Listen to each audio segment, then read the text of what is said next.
Hello everyone and welcome to my channel On the Hook Crochet, where we talk about wearable crochet style.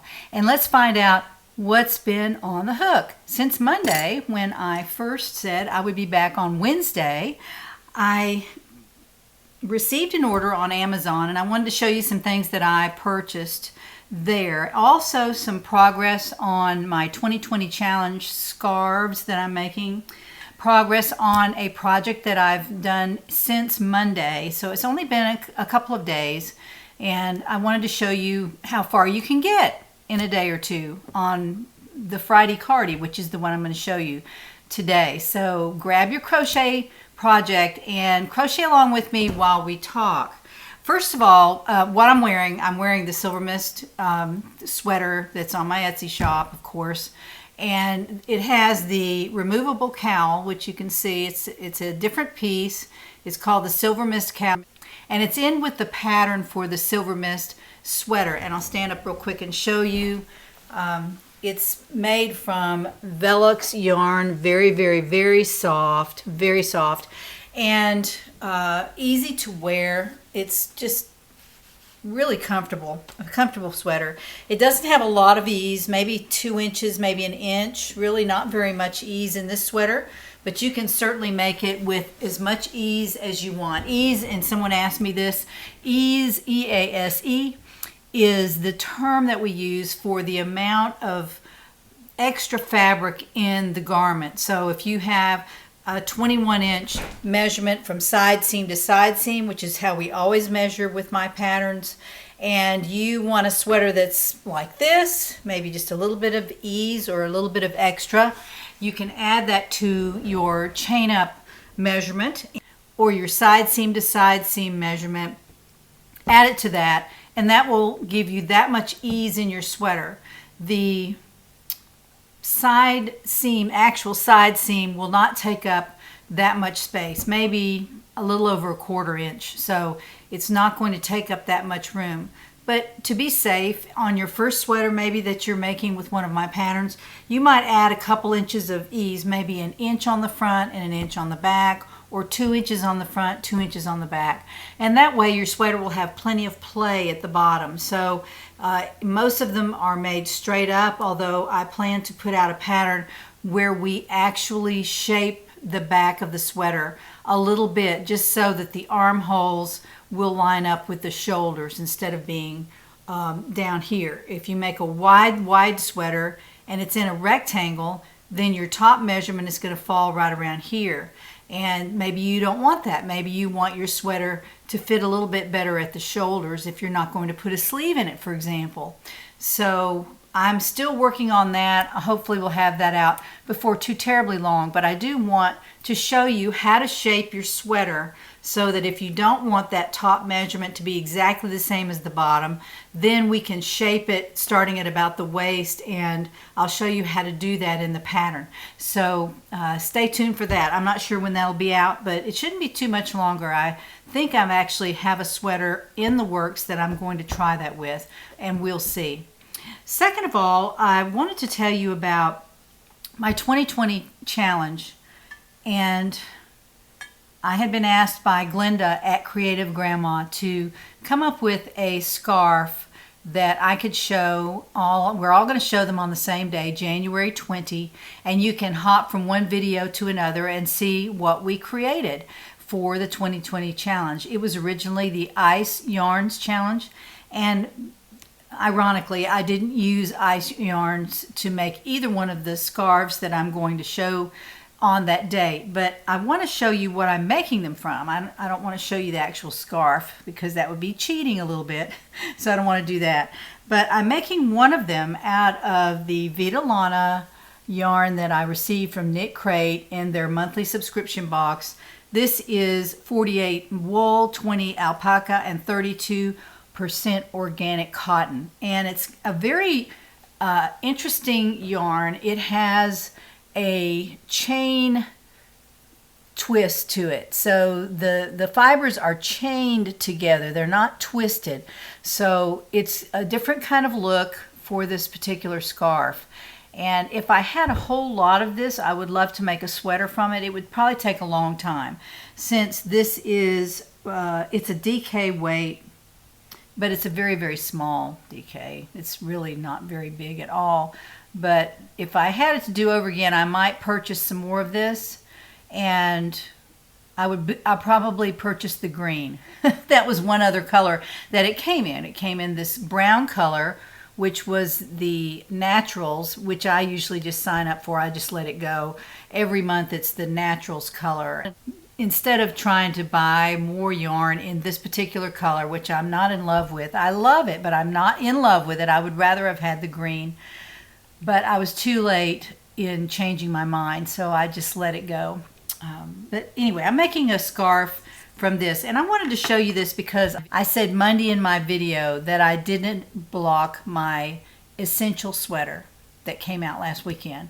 I did not block it. It was partial wool, about half wool and half acrylic with some other stuff thrown in there, the mohair. I did not block it because I didn't feel like it needed to be blocked. Now here's an example of a piece that I've thrown together here, and I'll show you this part of it. I don't want to show you the whole thing, but I'll show you what happens when you don't block, and I haven't blocked this yet, but I will be blocking it because here's the reason. I'm using two different types of stitches in this particular piece, and one is wider than the other. And if you'll look at that, you see how this is drawn in because it's a lace stitch. And when you block it, you can stretch that out so that it's the same size as the set of stitches below it. So that is the reason that I'll be blocking this. And it has wool and alpaca in it, mostly and cotton. So all three of those lend themselves to blocking. So I'll be blocking that particular piece.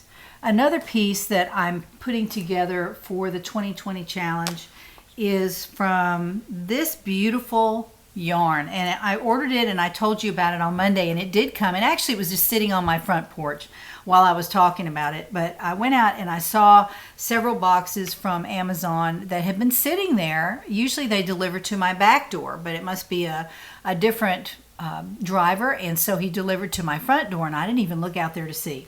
Anyway, I had this in one of the boxes. This is Red Heart Colorscape, and I have been on the hunt for a yarn that is okay to be stripy, but that is a gradual change from one color to the next. And this is one of them. This is the one I have found so far that is a beautiful gradual change from one color to the next. And let me just show you quickly. I won't show you the whole garment, but I wanted to show you what it looks like when it changes color. This is what it looks like. And I had one of my viewers actually say she uses this yarn, and I went out and looked at her Etsy shop, and it's beautiful in her garments that she has out there. Her name is Katie Crochet. Her Etsy shop is Kati Crochet, and you might hop out there and take a look. She has, I believe it is a cape made out of this particular yarn. And if you'll look along here, see if I can find one, because right here it's gradually changing from pink to kind of a gray color. And you'll see that that is a very gradual change. For example, when I made my grandson's sweater,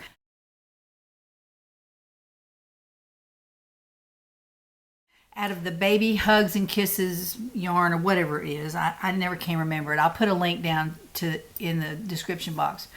But it was by Red Heart too. But the changes in colors were so dramatic that you'd be crocheting along in white, for example, and then it turns into navy blue in one stitch. So it's visually not very beautiful. This is much more beautiful to me. I like the gradual change in color. And there, I'm sure, other yarns like that. But I saw this on the web and I thought, I'm going to try that because I've never seen it in the store, although it could be out there. I've never seen this particular yarn, and the colorway is Rome, R-O-M-E, and I told you about it Monday. And here's the actual yarn. I love the colors in this.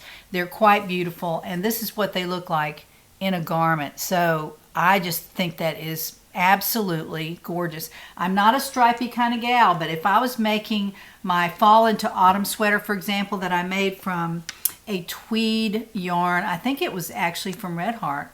Lion brand, maybe. Lion brand Mandala Tweed, I think was the name of the yarn.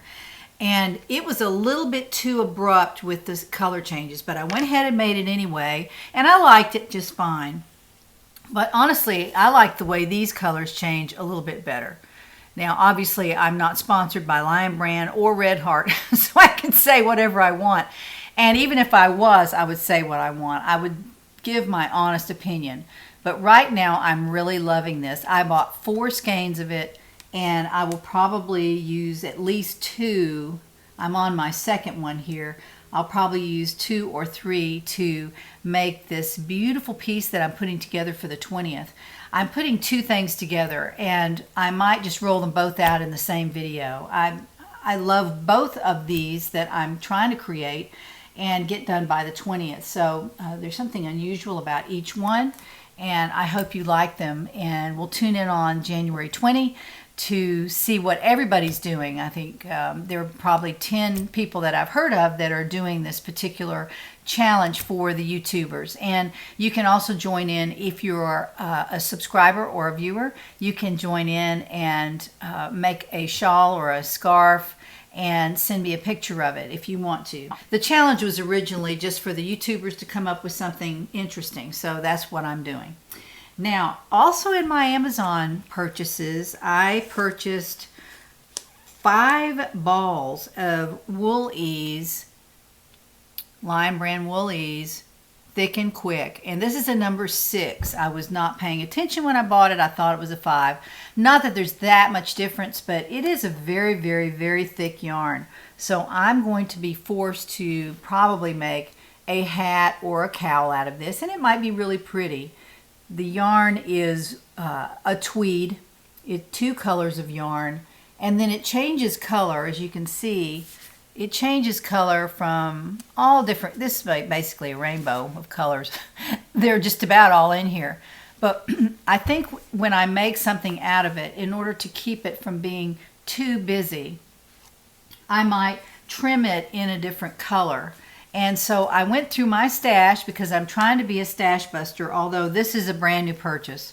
I just saw this and I thought it was so beautiful. It's called, the colorway is Hudson Bay, and it has 87 yards on the skein. And like I said, I have 5 skeins of that. So, but I'm going to trim it in this. And this is Vanna's Choice. Let me get this right here. Lion Brand Vanna's Choice.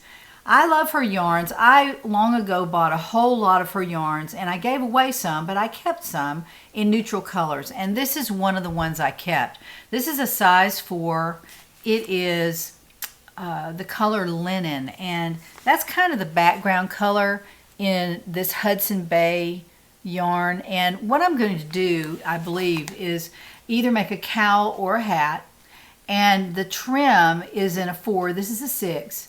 But the trim will be designed so that the trim edging around the cowl or the hat will be a different size yarn, and it'll be smaller, and it'll be a lot more delicate and more detailed. And that's my idea for this particular yarn. I might put out a pattern with this. I probably will. If I can get the border to look the way I want it to, I will probably do that. And that'll be one of my last winter projects because spring is coming. And it's January the 8th, so if you're going to make something for spring, you'll want to start it in the next 6 weeks or so. So I'll be working on that. But right now, I think I'm going to try to get this out the door in the next couple of weeks. Now, meantime, I am working on several projects that I talked about on Monday, and one project I picked up and I thought I'm going to do part of this and show it on Wednesday because I can't work on all 4 in one day or 2. That's just too much and show very much progress. So I wanted to show a lot of progress on one project, so that's what I'm doing. I am making the Friday Cardi out of the City Tweed from Knit Picks in the Aran weight, the heavy worsted weight yarn. This color is Brocade. That's the color of the yarn. It's City Tweed by Knit Picks in the color Brocade. I love it. It's beautiful. It's in DK weight too, which I would love to purchase for next winter. And if they have a little bit of a sale, I may go out there and do that. I don't know. I actually made a sweater from this color. I don't have another ball with the ball band. And I really like this yarn. It's soft and squishy. And this is what I'm making. I am making a Friday Cardi, and I showed the back of it on Monday. And now I have completed one half of the front. So I made one of the front panels, and here it is. I made this, I guess it was yesterday and last night, or maybe Monday evening and last evening. And all you do is, after you make the back, you mark the center, you start the front panel, and here's the front panel right here. That is one half the width of the back panel. It's very, very simple. It's not hard to do. And all you do is crochet till you have the same number of rows that are on the back. And so then when this is the shoulder seam right here, and when you put the sweater on, and I'll just try it on for you for what I've made. Let me get this cowl out of here. All right. This is the back, and it will come up right to the shoulder, right about there. And this is the front, and it will come down and meet the back on the side like that. And then I will have a trim on it, and I've already selected the trim, which I've shown you. The trim will be this color and up against that. And I'm still trying to decide if I like it. I think I do. I'm going to try it anyway, and I'll show y'all, maybe get your opinion and see what you think. But this is the front panel and the back panel. Of course, they'll be sewn up here. And then the trim will be all down the fronts and around the bottom, and also around the sleeve cuff. And of course I'll have to crochet the sleeves on first before I seam up the sides, but all that is part of the process of making a sweater. I don't let any grass grow under my feet. I try not to. When I start something, I like to finish it. Now I know I have done that before. I have lots and lots of projects that I work on, and sometimes I have to put things aside until the next season. So I promise that I'm going to finish something, and I try to do that. And I've been pretty good this year, only because I have a YouTube channel. And on the YouTube channel, I say things and I have to follow up, which it makes me a little bit accountable. So that's awesome. It's good for me to finish projects. And I have a lot of projects in my closet now. They are stacked up, and I need to find some way to store the sweaters. I have a way to store my cowls. I really just stack those up, and I put them over in my stash so I can see them from a distance, and I can see exactly what I have. For my scarves, I hang those up on skirt hangers, and I've shown you that before. And if you're interested in that, I will do it again. If anybody says, or if a few people say they want me to show, I will. Now also, I ordered some things from Annie's, and Annie's is a catalog online store, and you've probably heard of it. ANNIE''S, Annie's. And they have patterns and yarns and kits and everything you can imagine. Video tutorials, they have everything. And every now and then they'll have a sale. And when they do, they send me an email. And I go right out there and see if I see anything that appeals to me. And in this sale, they were giving away craft book holders in a 48 pack. Okay, so what these are is holders, and I'll get one out for you and show it to you. These are the holders, and you put your magazines or even patterns if they are side stapled. You could do that.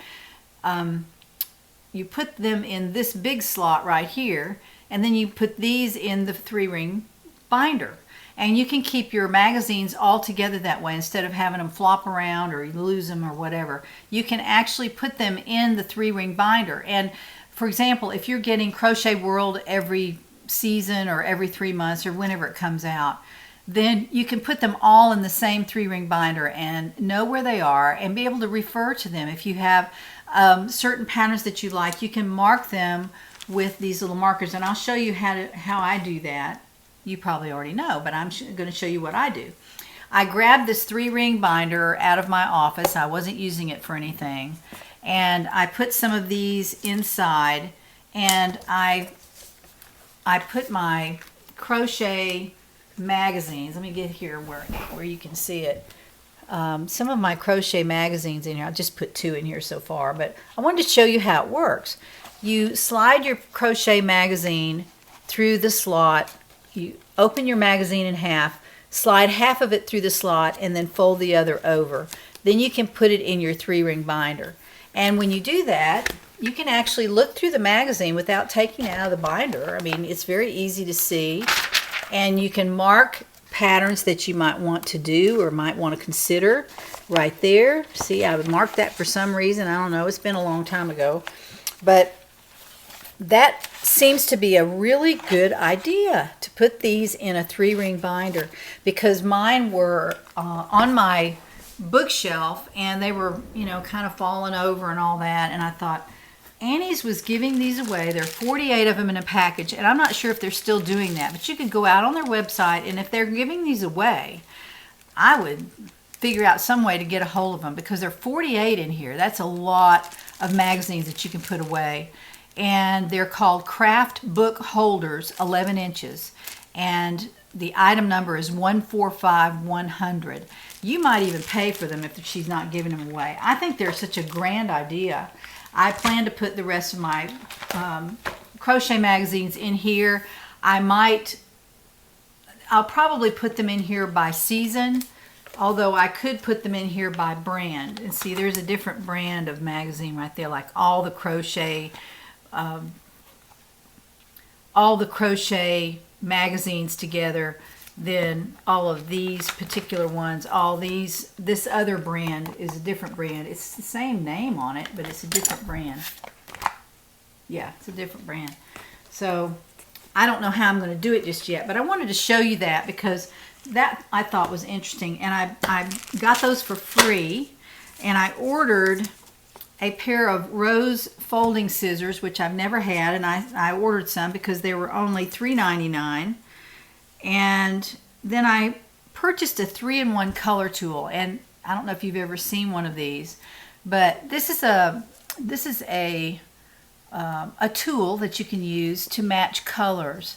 So they're all different kinds of colors in here, and they're on a pivoting screw, so you can move them around as you want. You can pick them out.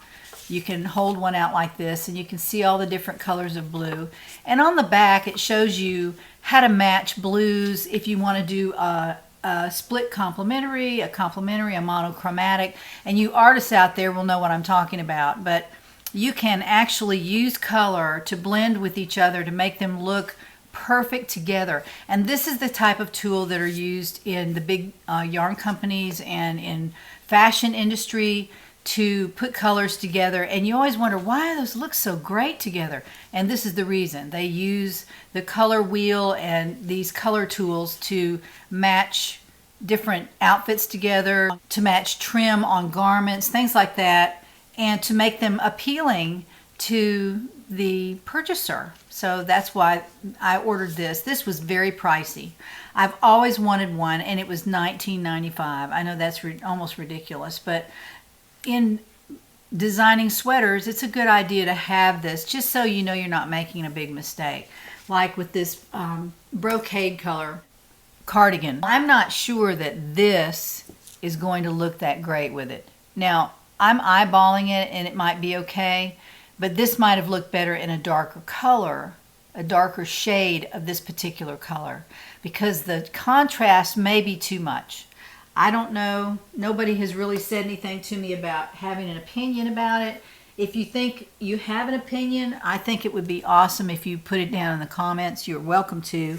Anything that I talk about, you are welcome to comment on. And I do get a lot of comments about all kinds of different things. But I wanted to bring you up to date with some of those things. I wanted to show you the Crochet Magazine organization, because I know it's hard to be organized, especially if you get magazines and you might buy one at the store and you don't know where to put it. And it's nice to have a 3-ring binder that holds all your magazines that you can immediately go to. If you're looking for a scarf pattern or a sweater pattern or a blanket pattern, you can go there and flip through and find what you need. So I have lots of them up there, and I will probably be putting them in a 3-ring binder before long. I might buy a big white binder. I'm not real thrilled with the black, but I just wanted to show you how it worked. But I'll probably purchase a large ring white 3-ring binder if I want to put all the magazines in there. Instead of splitting them up by season or type of magazine, I'll probably just put them all in there and flip through them when I want to. And you know, I will mark them with some of those little post-it arrows, and those are interesting because you don't have to flip through a magazine 4 or 5 times. You put the arrow on there, and when you have a pattern that you want to refer to, you just put the arrow on it. You can immediately go to it. It makes it very, very simple.